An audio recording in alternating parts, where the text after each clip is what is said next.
नमस्कार साथियों, ठकुरेला एजुकेशन में आपका स्वागत है। मैं हूं आर के ठकुरेला और आज हम पढ़ेंगे संख्याओं के योगात्मक प्रतिलोम, गुणात्मक प्रतिलोम और योगात्मक तत्समक और गुणात्मक तत्समक। चार चीजों को पढ़ेंगे, एक एक करके शुरू करते हैं। सबसे पहले हम पढ़ते हैं योगात्मक प्रतिलोम। योगात्मक प्रतिलोम, योगात्मक प्रतिलोम क्या होता है? अगर सीधी सीधी बात तो समझें इसकी कि ऐसी दो संख्याएं जिन्हें जोड़ने पर योगफल शून्य आए तो वो दोनों एक दूसरे की योगात्मक प्रतिलोम होती हैं। योगफल कितना हो? शून्य हो, जीरो हो, तो वो दोनों संख्याएं क्या होती हैं? योगात्मक प्रतिलोम। जैसे कि एग्जाम्पल के माध्यम से समझें कि मैंने 5 लिया तो 5 में क्या जोड़ दें कि ये 0 हो जाए? तो 5 में -5 अगर जोड़ा जाए तो हम इसे लिख सकते हैं 5 - 5 कितना हो जाएगा? ये 0। तो हम कह सकते हैं यहां पर कि 5 का योगात्मक प्रतिलोम क्या होगा? -5। और अगर हमसे पूछा जाए कि -5 का योगात्मक प्रतिलोम क्या होगा, यहां से -5 का योगात्मक प्रतिलोम क्या होगा ये? तो ये होगा +5। तो ये दोनों संख्याएं जिनका योगफल शून्य है ये एक दूसरे की योगात्मक प्रतिलोम है। 5 का योगात्मक प्रतिलोम -5 और -5 का योगात्मक प्रतिलोम 5। जैसे हमसे पूछा जाए कि 2/3 का योगात्मक प्रतिलोम बताइए। योगात्मक प्रतिलोम 2/3 का, तो हमें ऐसी संख्या देखनी है कि जिसे इसमें जोड़ने पर योगफल शून्य आ जाए। तो इसके लिए सिंपल सा काम क्या करना है कि अगर ये संख्या प्लस की है तो माइनस का लिख दो इसका योगात्मक प्रतिलोम, और अगर ये माइनस की है, -2/3 का पूछा जाए, -2/3 का योगात्मक प्रतिलोम, तो उसे लिख दो प्लस के 2/3। और प्लस के लिए कोई चिन्ह नहीं लगाया जाता तो हम उसे केवल 2/3 लिख देते हैं। इस तरीके से आप लिख सकते हैं योगात्मक प्रतिलोम। इसका एक नाम और होता है, अगर ये आ जाता है तो कंफ्यूज नहीं होना है, इसे एक नाम से और जानते हैं, योज्य प्रतिलोम। तो चाहे तो योगात्मक प्रतिलोम पूछ लिया जाए या योज्य प्रतिलोम पूछ लिया जाए, हमें ऐसे ही करना है जैसे ये लिखा हुआ है, यानी उसका चिन्ह बदल देना है। जैसे आपसे पूछा जाए कि माइनस के, अच्छा ये माइनस नीचे हो, 7/-10 का योगात्मक या योज्य प्रतिलोम बताइए। योगात्मक प्रतिलोम या योज्य प्रतिलोम। तो पहले एक बात हमें समझ लेनी चाहिए कि ये लिख रहा है 7/10 और माइनस यहाँ पे लग रहा है, इसका मतलब वही है कि ये जो लिख रहा है, और इसका मतलब वही है जो ये लिख रहा है। इन तीनों की वैल्यू सेम है, तीनों में से कैसे भी लिख रहा हो वो एक ही बात है, चाहे आगे लगा दें या ऊपर लगा दें या नीचे लगा दें। अगर एक माइनस चिन्ह लगा हुआ है तो उन तीनों का मतलब एक ही है। तो इसका योगात्मक प्रतिलोम क्या होगा? 7/10, यानी चिन्ह बदल देना है बस उसका। ठीक है, तो आपको योगात्मक प्रतिलोम क्लियर हो गया होगा। अब हम पढ़ते हैं गुणात्मक प्रतिलोम। गुणात्मक प्रतिलोम भी इसी तरह आसान है। गुणात्मक प्रतिलोम, इसके लिए हमने इसमें जोड़ा है और गुणात्मक प्रतिलोम में गुणा करना है। गुणात्मक प्रतिलोम, गुणात्मक प्रतिलोम क्या होता है? गुणात्मक प्रतिलोम, तो गुणात्मक प्रतिलोम ये है कि जैसे योगात्मक हमने पढ़ा कि दो संख्याओं को जोड़ने पर उनका योगफल शून्य हो, इसी प्रकार गुणात्मक प्रतिलोम में होगा कि दो संख्याओं का गुणा करने पर गुणनफल 0 नहीं 1 आना चाहिए। गुणनफल 1 हो उनका, गुणनफल 1 हो। कैसे?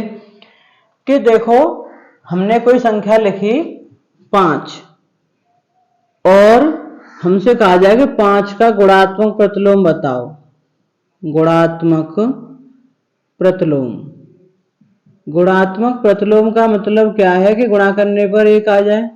तो 5 में अब किसका गुणा किया जाए कि 1 आंसर आएगा, तो 5 लिखेंगे और 1/5 का हम इसमें गुणा कर दें, तो 5 से 5 कट गया, तो कितना आ गया ये 1।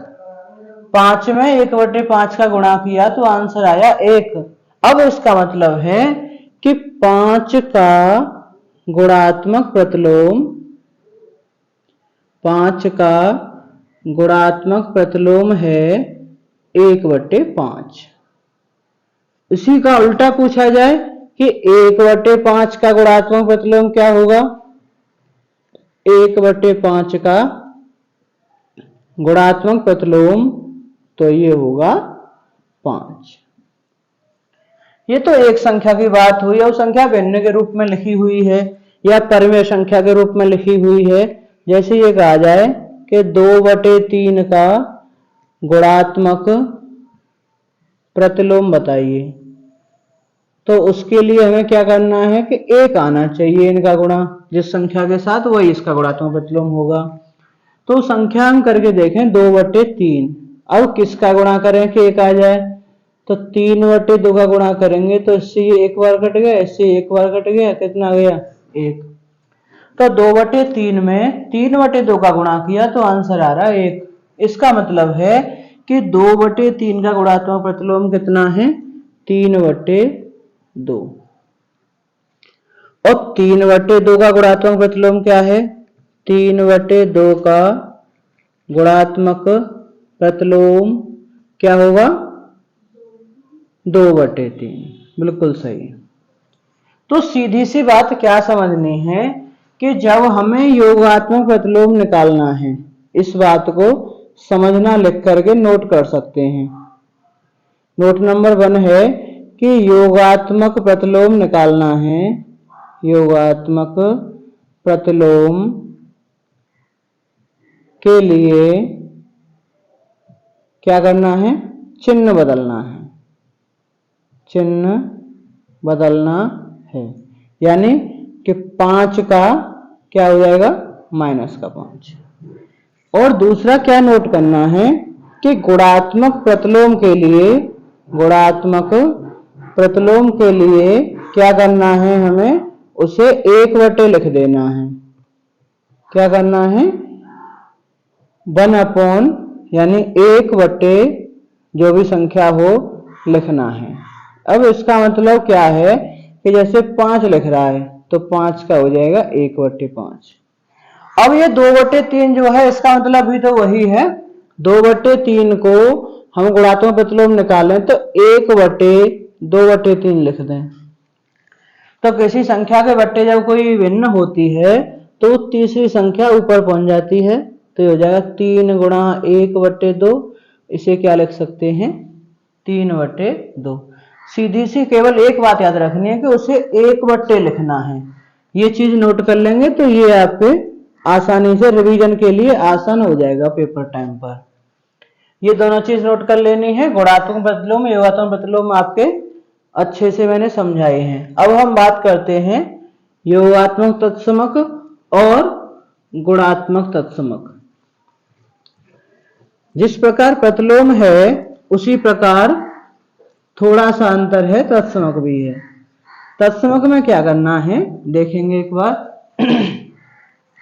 योगात्मक तत्समक, सबसे पहले योगात्मक तत्समक पढ़ते हैं। योगात्मक तत्समक, योगात्मक तत्समक क्या होता है कि इसमें देखो, जैसे हमने प्रतिलोम पढ़ा कि उसका चिन्ह बदल लेना है। योगात्मक प्रतिलोम में क्या है कि उसका योगफल बदलना नहीं चाहिए, योगफल समान रहे।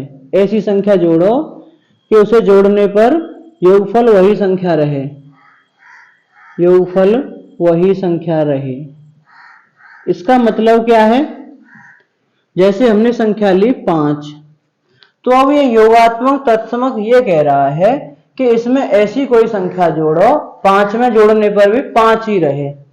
तो ऐसी संख्या क्या हो सकती है? 0। 5 में 0 जोड़ेंगे तो 5।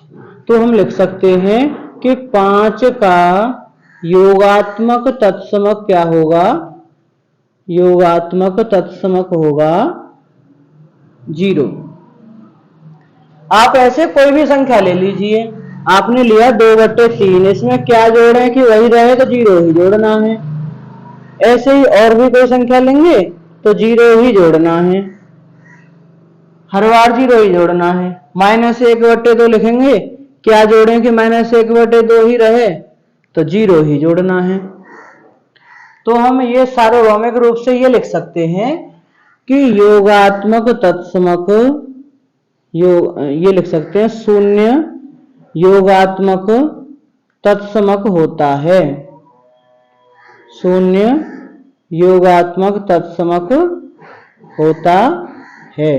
ये ध्यान रखना है, ये नोट कर लेना है, समझना।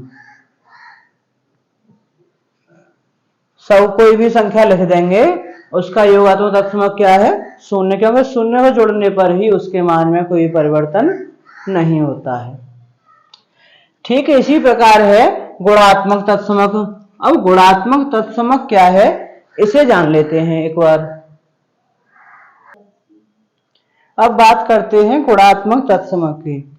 तो गुणात्मक तत्समक भी ऐसे ही है कि इसका मतलब ये होता है कि गुणा करने पर किसी संख्या का वो समान रहे, उसका मान बदले नहीं। गुणा करने पर उस संख्या का मान बदले नहीं, तो ऐसी संख्या को हम क्या कहेंगे? गुणात्मक तत्समक कहेंगे। अब ऐसी संख्या क्या हो सकती है कि गुणा करने पर मान अपरिवर्तित रहे, गुणा करने पर मान ना बदले। अब ऐसी संख्या क्या हो सकती है?